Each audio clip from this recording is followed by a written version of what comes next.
Mulai tah. Sok, mulai aja. Assalamualaikum warahmatullahi wabarakatuh. Yang terhormat Kakak Pendamping Gugus 5, Syekh Magelung Sakti, Kayoga, serta teman-teman yang saya banggakan. Perkenalkan, saya Naila Zahratun dari Fakultas Ekonomi dan Bisnis, Prodi Manajemen, izin melakukan tugas sebagai moderator. Malam ini kita akan bersama-sama melaksanakan kegiatan diskusi tugas bisnis model Canvas tentang kaos. Saya akan menyampaikan sejumlah ketentuan pada kegiatan kali ini. Penyampaian setiap pemateri diberikan waktu minimal 2 menit dan maksimal 4 menit. Untuk mengefektifkan waktu pada kelompok 1, target pasar, saya persilahkan. Oke, jadi di sini saya akan menjelaskan target pasar kita. Jadi buat target pasar bisnis kaos kita pastinya ada banyak dari kalangan anak muda kan, karena gak jarang dari mereka tuh yang peduli atau konsep terhadap penampilan, dan banyak dari mereka yang pilihannya tuh jatuh pada fashion kaos. Jadi kita tuh punya beberapa pilihan untuk dijadikan target pasar. Seperti yang kita ketahui bahwa popularitas bisnis kaos akan lebih banyak di dunia pendidikan. Contohnya tuh kayak anak-anak SMA atau mahasiswa. Jadi salah satu segmentasi pasar yang bisa digarap oleh kita itu pelajar dan mahasiswa. Bisa aja kan produk kita tuh dipromosi oleh mereka, terus bisa tersebar sampai ke luar wilayah. Hal ini tuh penting untuk memfokuskan strategi pemasaran ke depannya. Dan selain itu pasti ada beberapa dari mereka yang mengadakan event tertentu, contohnya tuh kayak festival atau karnaval.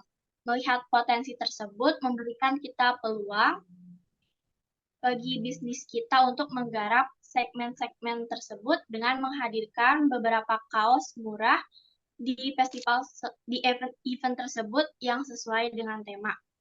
Mungkin itu yang bisa saya jelaskan mengenai target pasar. Terima kasih. Selanjutnya, kelompok media pemasaran. Dipersilakan. Udah. Media pemasaran adalah sarana bagi para pembisnis untuk mengenalkan produk baju kepada calon pembeli. Para pembisnis juga memiliki strategi tertentu pada media pemasaran agar baju yang dijual lebih efektif. Ada 2 jenis media pemasaran dari HP yang nggak sering bisa. dipakai oleh para pembisnis. A. Media offline. Media ini adalah cara yang paling umum bagi sebuah bisnis untuk mempromosikan baju. Karena hal ini lebih mudah dilakukan oleh para penjual untuk menawarkan baju yang mereka produksi kepada calon-calon pembeli secara langsung. Contohnya dari media offline ini adalah menyebarkan brosur, menawarkan dan mengedukasi secara langsung kepada audiens, juga membuat spanduk baliho di tempat-tempat tertentu.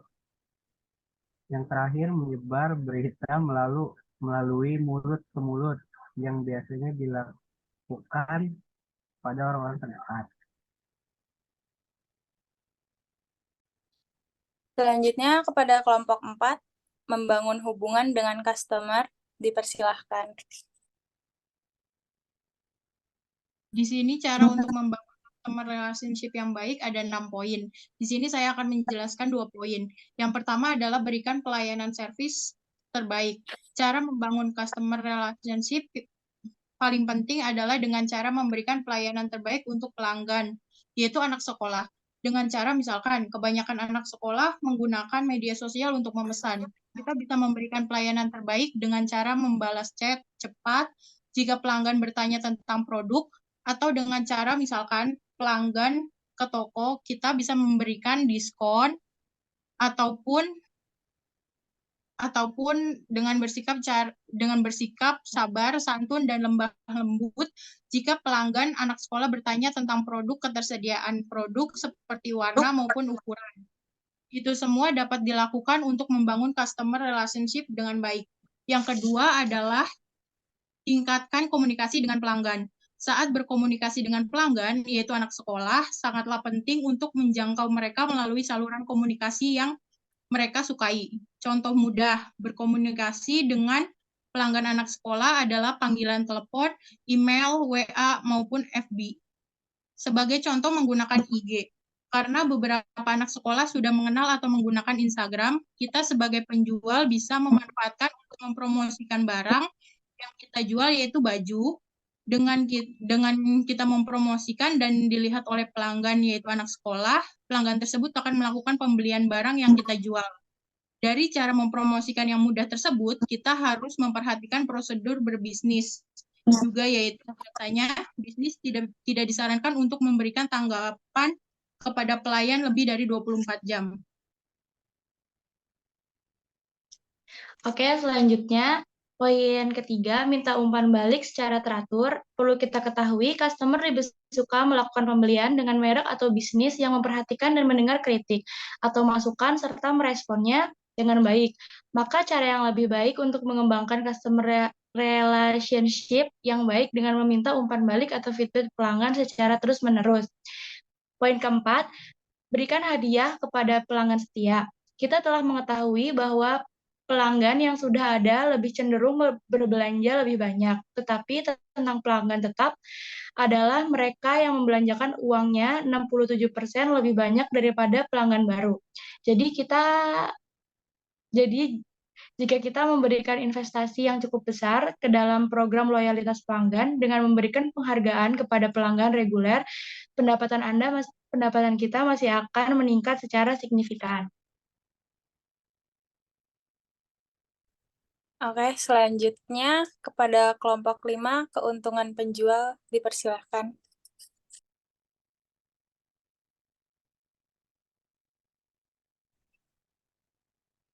Ella, Vansa.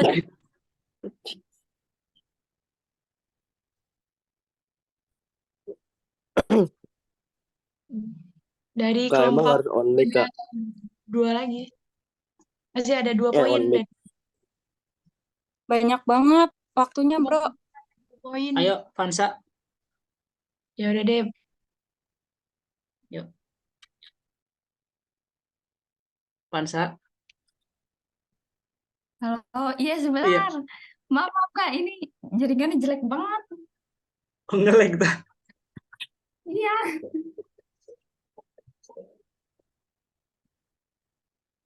Lanjut dulu, Nay. Kalau belum siap.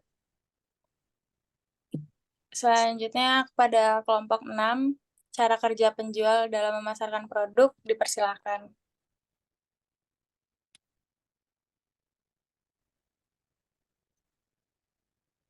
Anissa, Winnie.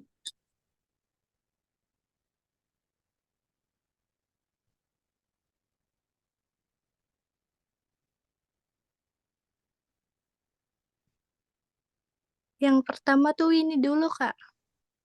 Winnie-nya nggak ada. Coba langsung Anissa aja nggak apa-apa. Ada, Kak. Astagfirullahaladzim. Maaf. Ya, ayo Winnie. Kita kan bagian key resource ya? Ya. Oke, mau menjelaskan dulu secara garis besar, key resource itu adalah sumber daya yang dibutuhkan untuk memulai bisnis agar bisnis dapat berjalan efektif dan efisien. Tanpa adanya key resource, kita tidak bisa memulai pekerjaan tersebut. Dalam key resource sendiri, itu terdapat berbagai bagian. Di antaranya ada aset, SDAM, finansial, hak kekayaan intelektual, atau hak cipta. Dalam hal ini kami akan menjelaskan bagian-bagian tersebut. Yang pertama itu ada aset.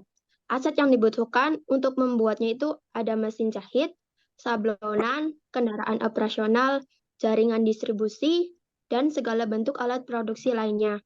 Salah satu contoh aset itu adalah lokasi jual yang strategis dan peralatan toko. Yang kedua itu ada SDM. SDM yang dibutuhkan dalam pembuatan kaos ini ada tukang jahit atau konveksional, tukang sablon, media kreatif. Dalam media kreatif ini sangat penting apabila kita ingin mengeluarkan barang keluaran terbaru atau desain yang baru. Karena proses hasil yang menarik atau tidaknya sebuah kreatif ini ada pada bidang tersebut, pada media kreatif ini. Oke. Salah satu contoh SDM-nya itu adalah tenaga kerja atau karyawan.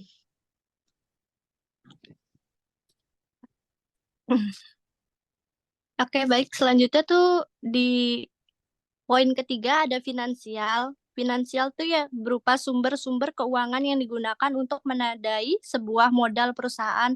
Misalnya modal, untung, investasi saham, harga jual produk, dan kerugian yang diperoleh dari produk tersebut, serta ada pemasukan kas keluar dan kas masuk ya. Dan poin terakhir itu ada hak kekayaan intelektual, sumber daya meliputi nama merek atau brand, segala informasi yang berkaitan dengan perusahaan atau dalam artiannya produk yang kita gunakan itu tidak dibuat, mengcopyright atau mengambil hak cipta punya perusahaan lain. Udah, itu saja dari kami.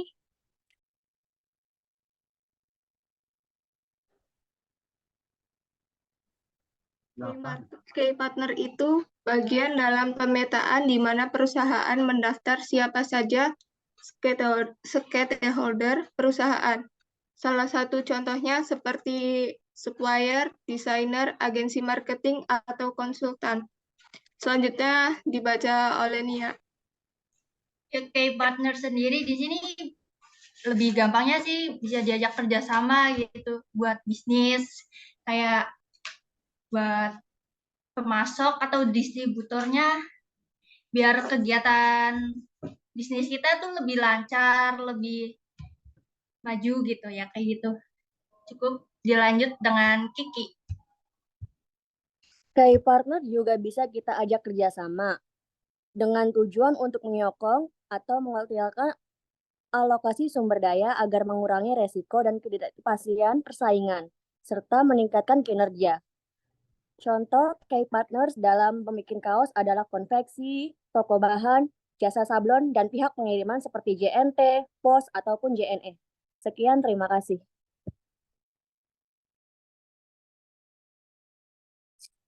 Oke, selanjutnya kepada kelompok 9 dipersilakan. 9 tuh cost structure ya. Wulan, Naila, Fadila.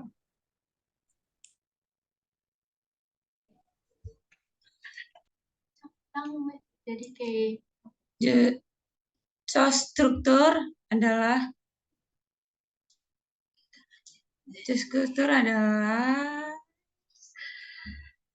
tindak hanya mendapatkan keuntungan, perusahaan hanya mengeluarkan sejumlah biaya untuk menjalankan bisnis dan mendapatkan keuntungan.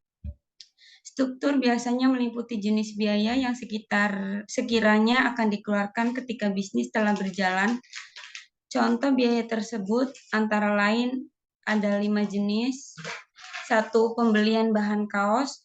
2. Pembayaran gaji. 3. Biaya promosi.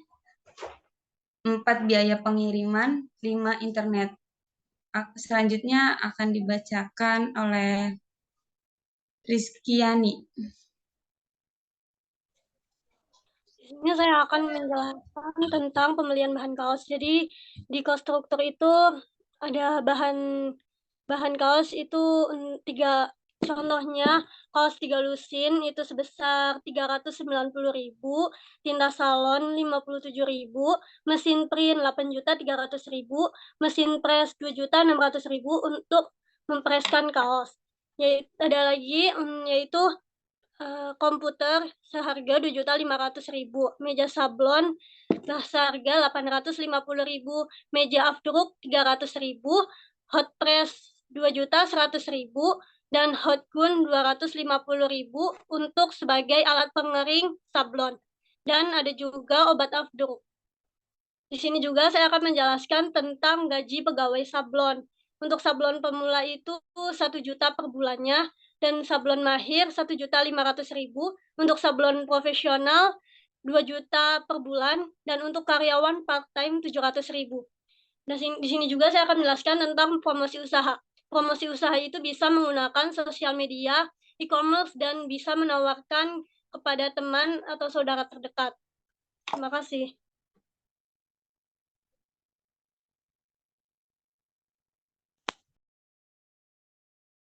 Kelompok 2 ada orangnya nggak? Kelompok 2 anaknya sakit, nah ditutup aja. Oke, baiklah. Sekian diskusi kita hari Kak. ini. Terima kasih kepada Kak Yoga dan teman-teman atas partisipasinya sehingga acara ini bisa berjalan dengan sukses.